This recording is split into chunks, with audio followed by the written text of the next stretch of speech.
The Colorado Authors League presents The Cal Zone, the League's official podcast. Welcome to a place for tasty conversation about books, art, and more, all created by members of the Colorado Authors League. Here's your host, Tricia Copeland. Well, hello, everybody. And no, I am not Tricia Copeland.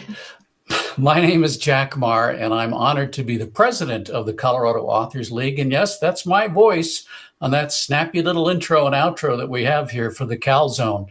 Here's what's going on. We're doing a little switcheroo today. Since we're a few episodes into the Cal Zone, I thought it would be kind of cool to turn the tables on Tricia Copeland, our host, so that we can find out a little bit more about her and her journey and her origin story. And then also, as sort of a bonus, because February is all about romance, Valentine's Day and all that, and romance is definitely in her writing wheelhouse. So welcome, Tricia, to your very own podcast. Thank you, Jack. I'm not sure I'm up for you turning the tables, but we'll see where this goes. I think it's going to go great places. Before we get started, just to have some full transparency here, starting a Cal podcast was really one of my top goals when I was asked to take over this wonderful organization just about a year ago.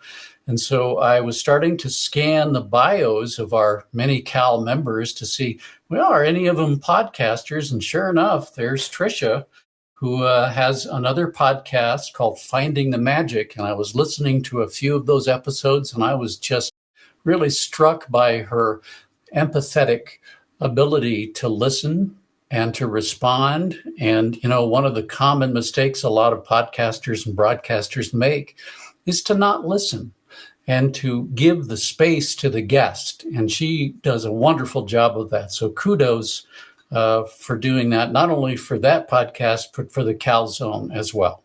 Well, thank you, Jack. It has been a pleasure getting to know you and getting to know all of our guests. That is wonderful. Well, let's jump right into your origin story. Obviously, you're here in Colorado, but that wasn't always the case. Talk about your early years and what led you to be a writer.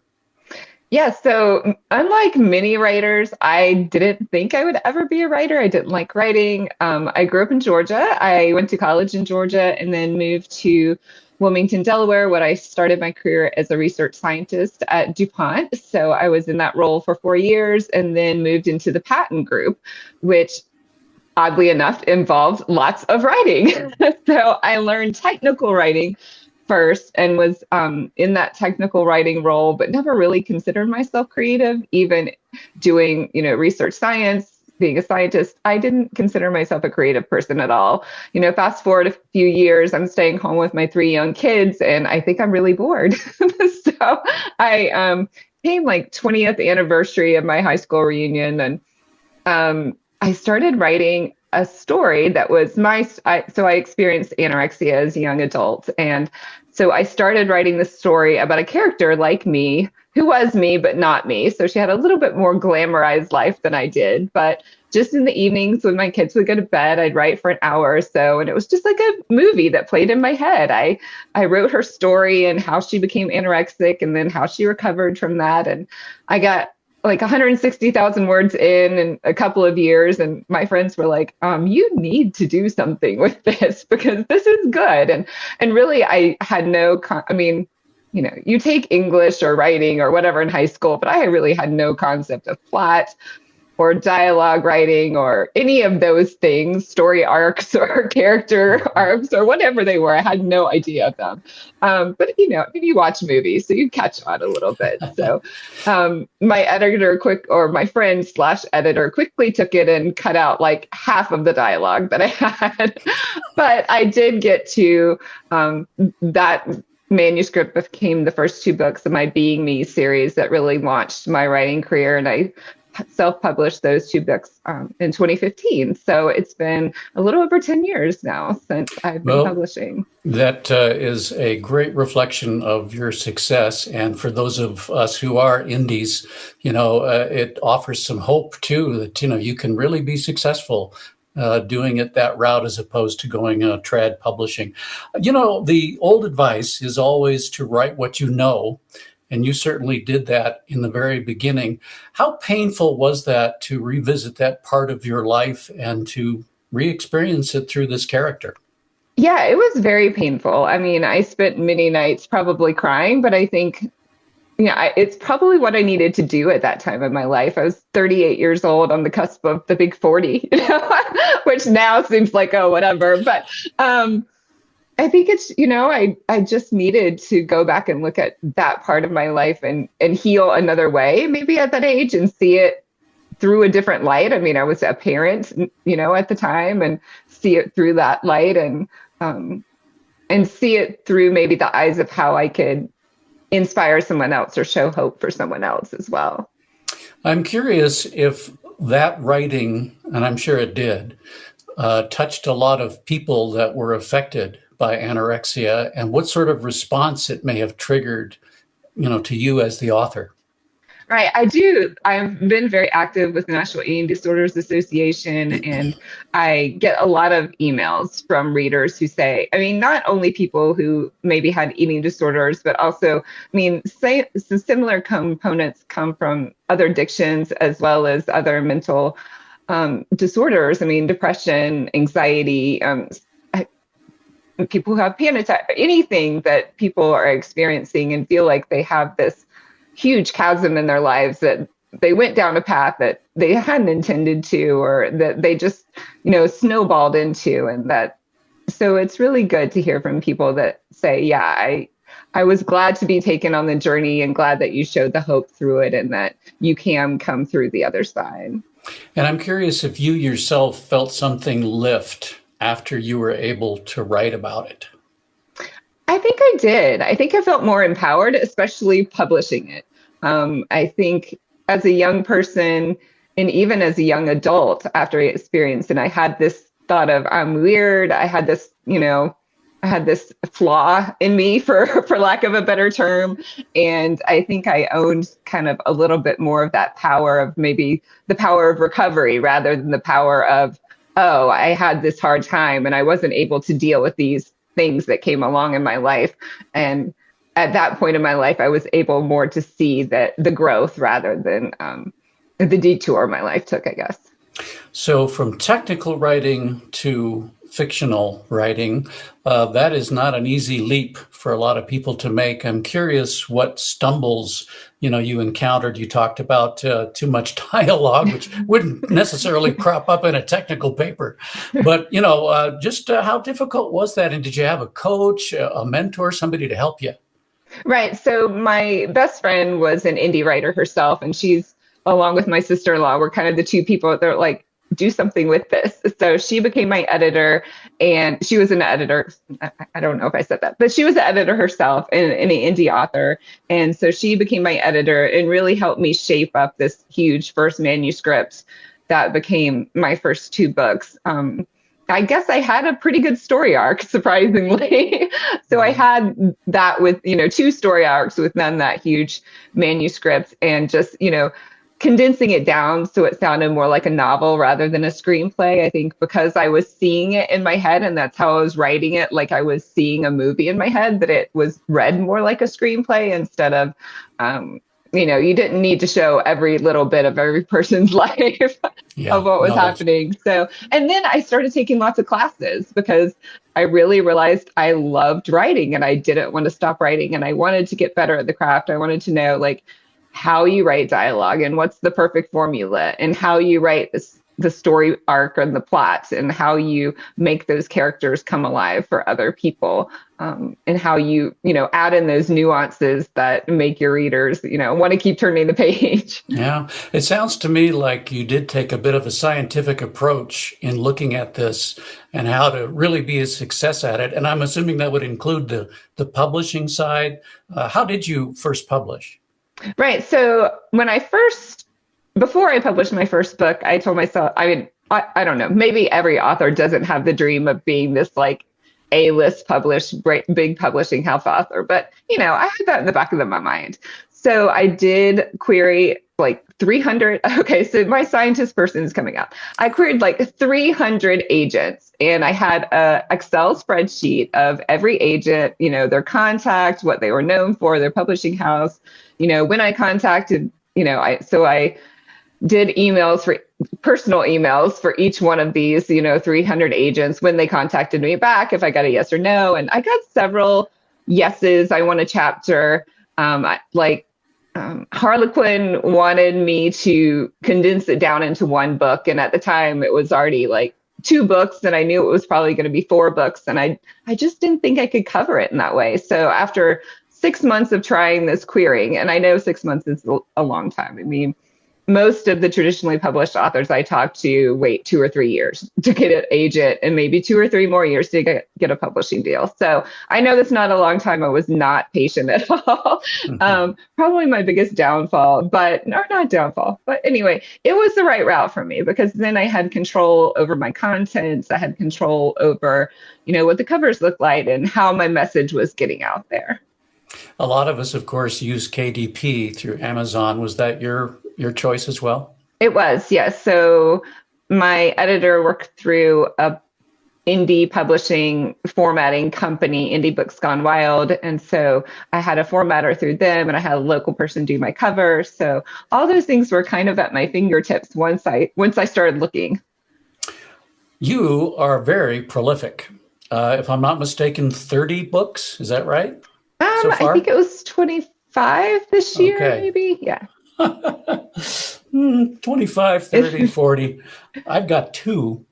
But I'm just, going to quote from your own bio here. You write coming of age women's fiction, contemporary romance, dystopian sci-fi, young adult urban fantasy, epic fantasy, and historical fantasy.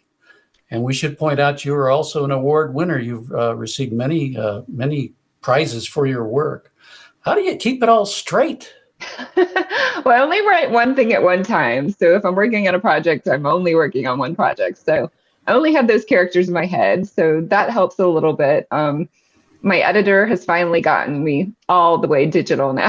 So I do outline, because many of my books are series. I need to keep up with the characters, what happened in each book. So I don't like to outline beforehand, but I do outline after the fact. So after I write each chapter, then I outline so we can go back and easily find what happened. So I do that. But I started in notebooks. Like my husband, when I first started writing, I started writing in a notebook, and my husband was like, okay, please have a computer. He bought me a laptop. So that was back in 2008, but my first laptop. But yeah. I'm surprised you're not using spreadsheets like in the old days. I have heard of people using like Excel spreadsheets for like everything that happens in their books. And I guess I'm more of a paper and pen person. I make big posters of plot lines, and I use sticky notes to put different like scenes or things that happen in the plot. So that save the cat formula, or that, story arc helps me like visual. And maybe I'm a visual person to visualize what's going to happen in my books. And you have a pen name as well as your name. And I'm curious, the decision for using that pen name. Tell us about that.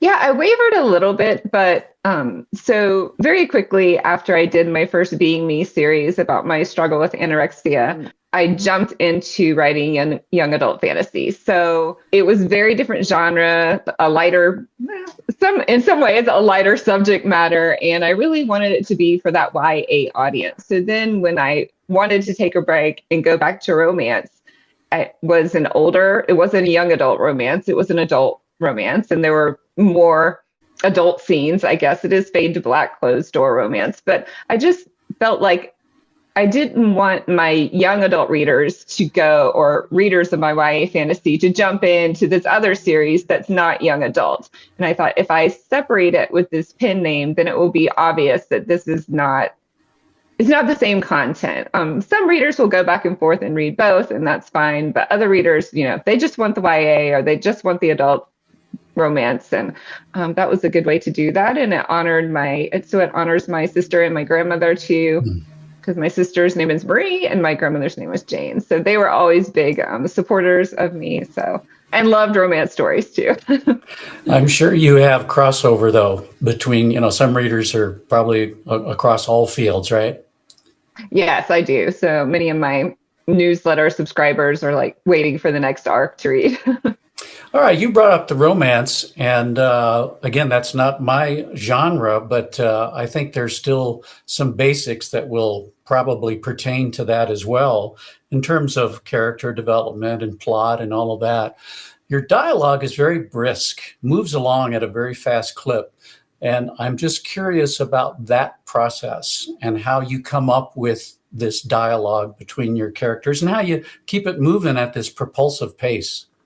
Right. I always like it to be fun. I mean, if you're like a rom-com, I guess, if you're reading romance, I feel like you're the lighter, at least for me, I'm a lighter romance reader. And I just want it to be fun. I want to escape and enjoy those people's lives, the characters' lives along with them. So I really try and picture what would be fun in a fun rom-com and what would be flirty for these characters. And um, so just in getting, their movement. And it was funny, I had an arc reader who was a man for my last romance, and he was like, nothing happened for three-fourths of the book. And I'm like, what? They fell in love and they had all these fun dates. And to me, that's something happening. But to him, it was like, okay, nothing happened. I was like, okay, I'll go back and look at that. But I'm pretty sure something happened there. Now, I'm a bit of a dinosaur, so flirty for me in 2026 is going to be very different from when I was in my dating years. And I'm just curious about how you are able to still, dip into this current world and still be authentic. Yeah, I think we probably flirt in the same way. We just do it over different media, right? Whether you're texting someone or you're having a video chat with them instead of being in live in person. I don't think it would be that. I mean, you might have different subject matter as to keep it current, right? But I really try to make my books timeless. I mean, even the first series that I started out with, I made it vague enough that you could be writing messages. Because I talked to an author and she was like, yeah, I had flip phones in my first book. So I had to go back and revamp the whole book based on the fact that these are not flip phones anymore. And the battery doesn't drop out when you drop your phone. So I try to keep things vague enough so that it's hopefully it's a little timeless. That raises a whole nother interesting question because, for those of us that do write in historic frameworks, you do want to make sure you've got the technology right for the time period. For example, in my first book, it was all, early to mid 20th century. So I had to try to make sure that I was not bringing in any references from the 21st century. So I guess there are opportunities to maybe have some fun with that, depending on the book and the setting and all of that. Right. And it just really depends on the personality of your character and what they're into and what their interests are, or, you can get some pretty interesting characters and just kind of go with that persona. So why closed door? I know some romance writers definitely don't go that route. Why'd you decide to do it that way?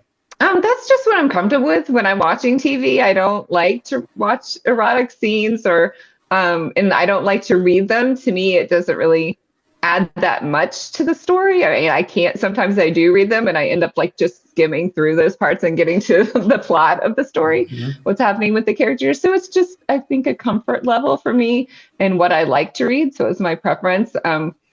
I don't want my kids like blushing when they're talking about their mom being an author, but that's valid too, right? I mean, and that's another good reason. Even some romance authors will have several different types of romance and several different pen names for their different types of romance. So yeah, I think it's just a personal choice. And for those who don't know what closed door is like you may see some kissing scenes, you may see a little more intimate scenes, but then it's fade to black as the intimacy grows more, and then you see them the next morning or something. Well, I got to tell you, obviously romance is hot right now, not to make a pun out of it, but it does seem like, the people that are in that genre are very, very successful. I had the chance to go down to the Spicy Librarian in Lodo. You may or may not be familiar with this bookstore, but it is just exclusively romance. And my gosh, it was packed primarily women, that were in there looking at titles and whatnot. And the owner, she and her daughter have really, I think, found a niche that has really exploded in Colorado. So kudos to her. And again, it's called The Spicy Librarian. Let's talk a bit about the podcast side of your life and why you started the podcast. Finding the Magic is the name of her other podcast. Why did you start that? Well, it was 2020, and all the author events that I'd gone to before that point, there were 3 events that I would go to, and I'd meet up with my fellow authors who had sort of become my tribe. And then all of a sudden they were gone. And going 6 months to a year with not seeing my author people, it was hard for me because I live with engineers who I start telling something about the book world to them and their eyes glaze over. I mean, I had my friend here in Colorado, but it just felt very isolating to me, and I missed that part. So I started thinking, and the other part of the story was that I was in Toastmasters and I was trying to get my speaking skills up to a good level, again, re-entering the business world. But so one of the tasks or one of the projects you could do in Toastmasters was a podcast. And so then my mind pinged. I said, well, if I do a podcast, then I could talk to my fellow authors. I could hear what's going on with them. We could geek out about writing books and their worlds and their characters. And we could let the world know about our books, worlds, and characters. And that would, two things with one stone. So I started the podcast that way, and I haven't stopped it. I'm in year 6 of my podcast. Wow. How many episodes now?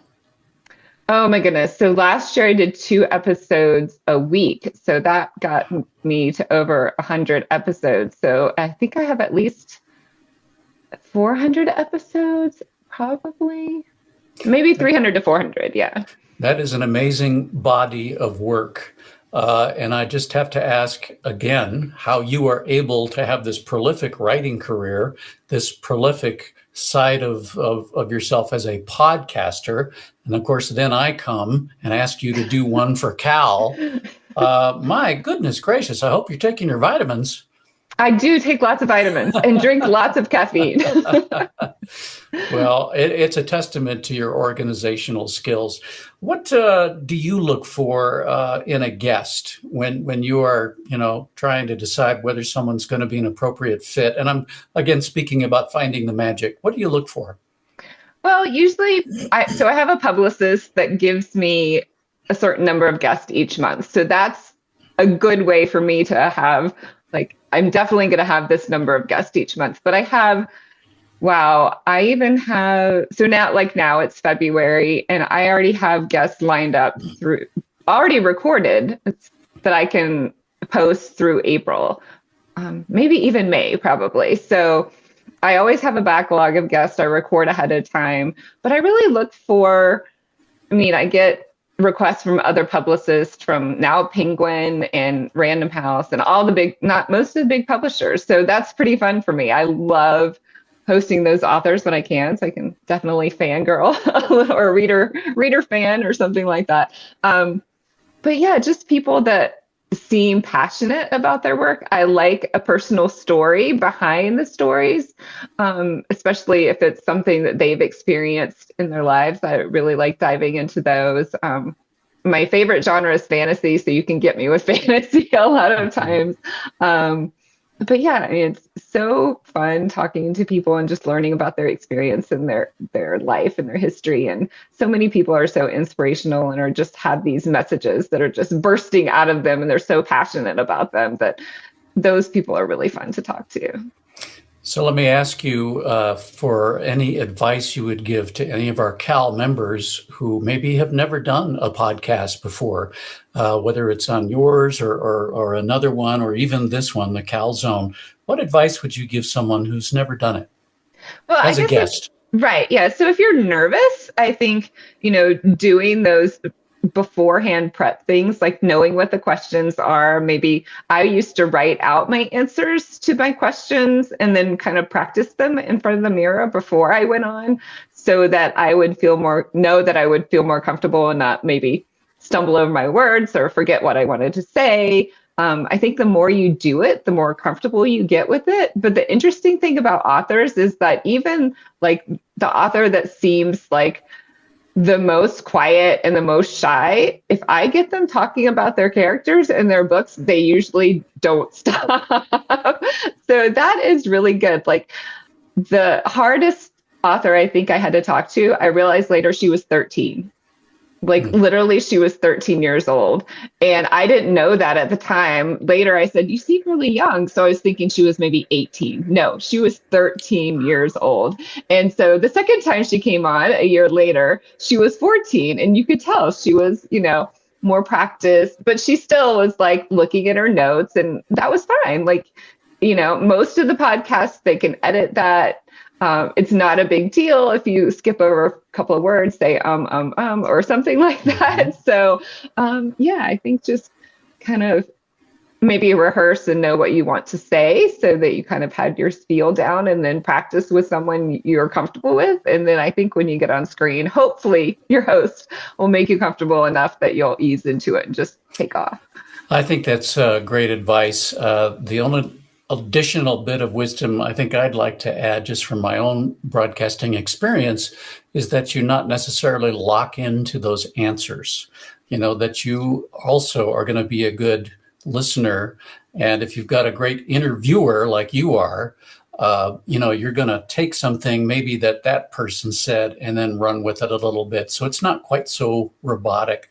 The other thing that's helpful, I do love the mirror suggestion, is getting someone like you had in your life, a friend who maybe can sit down and do a mock interview with you and give you some honest feedback about how you're doing.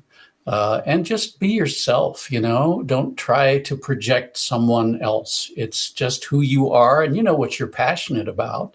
And in the case of an author, it's going to be hopefully their characters if it's fiction. And if it's nonfiction, maybe a piece of history, but make sure you know that. And just, have fun. I guess that's the biggest thing. Have fun with it.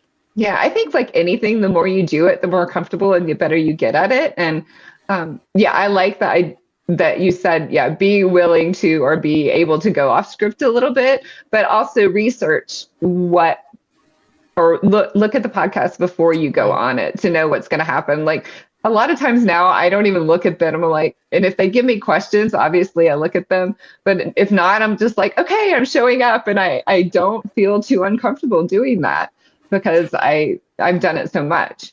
I think that's also, there's a freshness to that approach that you might not otherwise have. A common mistake with people that are in media is they will over prepare on a guest. And sometimes, that will lock the guest into these automatic answers. And the biggest compliment I ever got, as an interviewer is when someone would say, well, nobody's ever asked me that before. And sometimes, just being natural will result in a flow that will bring those kinds of moments into the conversation. So as we wrap it up here, boy, this has gone fast. I know. Half hour already. What is next for you? Because I'm sure your readers, are going to want to know what you're working on. That's always what I get as an author. What are you working on now?